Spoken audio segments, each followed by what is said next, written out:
Hello, ninth graders! Para sa videong ito, ay gagabayan ko kayo kung paano sagutin ang Activity 3 entitled Problem Solving. For this activity, we are going to solve word problems using the Pythagorean Theorem. Let's begin by this example.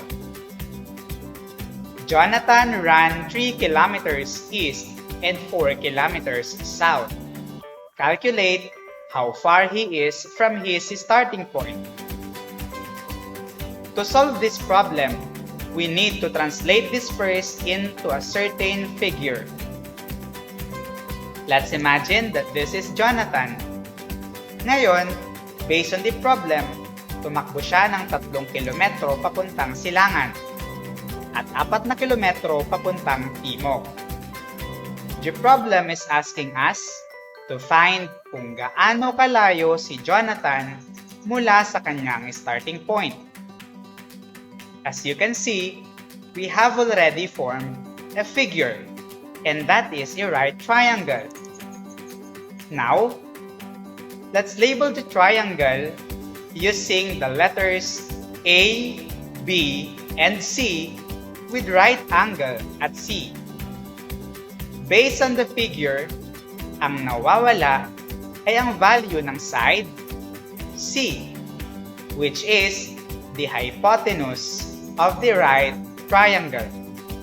So by Pythagorean Theorem, we have C squared is equal to A squared plus B squared. Next, we need to substitute the value of A and B in order to find C. C squared is equal to A is 3. So we have 3 squared plus B is 4. That's why we have 4 squared. Simplifying, we have C squared is equal to 3 squared is 9 plus 4 squared is 16. Ngayon, ay ating pagsamahin ang 9 at 16. This will give us C squared is equal to 25. Extracting the square root of both sides, we have the square root of C squared is equal to the square root of 25. This will give us the value of C, which is equal to 5. Since the square root of 25 is 5. Therefore, Jonathan is 5 kilometers far from his starting point. How about this next example? Lena's guest house is 12 meters long and 9 meters wide. How long is the diagonal of the house? In order to solve this problem, let us consider this rectangle as Lena's guest house, having the dimension of 12 meters long and 9 meters wide. In this case, we need to find the measure of the diagonal of the house. Kung inyong mapapansin, ang rectangle ay nahati sa dalawang congruent right triangles. We have the upper right triangle and the lower right triangle. To solve the problem, gamitin natin ang upper right triangle. Then, we need to label the figure using A, B, and C with right angle at C. Again, the missing part is the hypotenuse. That is why we will use the Pythagorean Theorem, which is written in the form C squared is equal to A squared plus B squared. Next is to substitute the value of A and B. We have C squared is equal to 12 squared plus 9 squared. Simplifying, we have C squared that is equal to 144 plus 81. Adding 81 and 144, will give us c squared is equal to 225.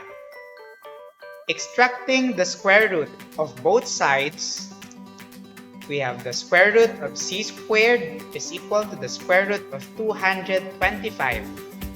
And that is c is equal to 15. Therefore, we can say that the diagonal of the house is 15 meters. Next example. A 20 feet ladder is leaning against a wall. The bottom of the ladder is 3 feet from the wall. To the nearest tent, how about this example? A 20 feet ladder is leaning against a wall. The bottom of the ladder is 3 feet from the wall. To the nearest tenth of a foot, about how high does the top of the ladder reach? To illustrate the problem, let us consider this figure. Based on the problem itself, the ladder is 20 feet long and is 3 feet from the wall.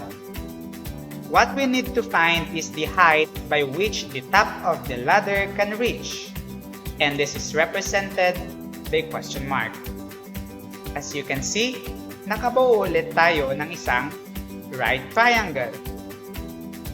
Next is to label the figure using the letters A, B, and C with right angle at C.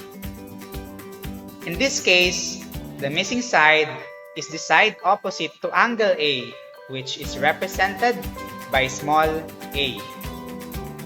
To find its length, we need to use the formula a squared is equal to c squared minus b squared. Next is to substitute the value of c and b. We have a squared is equal to 20 squared minus 3 squared. By simplifying, we have a squared that is equal to 400 minus 9. Next is that we need to subtract 9 from 400. This will give us a squared is equal to 391.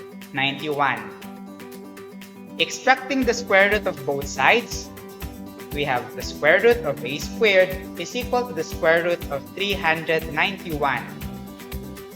This will give us the value of a, which is 19 and 8 tenths. Therefore, the top of the ladder reached 19 and 8 tenths feet high. Tayo ay nasa huling bahagi ng ating talakayan para sa linggong ito. Para sa videong ito, ay gagabayan ko kayo kung paano sagutin ng Activity 4 entitled, What's Wrong? For this activity, we are going to analyze the given figure and determine what's wrong in the given formula. Upang higit ninyong maunawaan, let's have this example. Given the right triangle with side J, K, and S being the hypotenuse, we have the equation in the form k squared is equal to j squared plus s squared. Kung inyong mapapansin, the given equation is actually wrong. What we need to do is to make it correct considering the figure and the Pythagorean Theorem in the form c squared is equal to a squared plus b squared. We know that side S is opposite to the 90-degree angle. That is why we consider side S as the hypotenuse or the longest side of the given right triangle. So we will substitute based from the formula the value of C, which is S. That is why we have S squared. That is equal to, the other letters will be substituted for the value of A and B. So we have J for side A we have j squared plus k for side B. We have k squared. So we have the resulting equation in the form s squared is equal to j squared plus k squared. Let's have the next example. Given the right triangle with side M, T, and P, we have the equation p squared is equal to m squared minus t squared. Again, the given formula is wrong. We need to make it right considering the given right triangle and the Pythagorean Theorem, which states that the square of the hypotenuse is equal to the sum of the squares of its two legs, and can be written in the form c squared is equal to a squared plus b squared.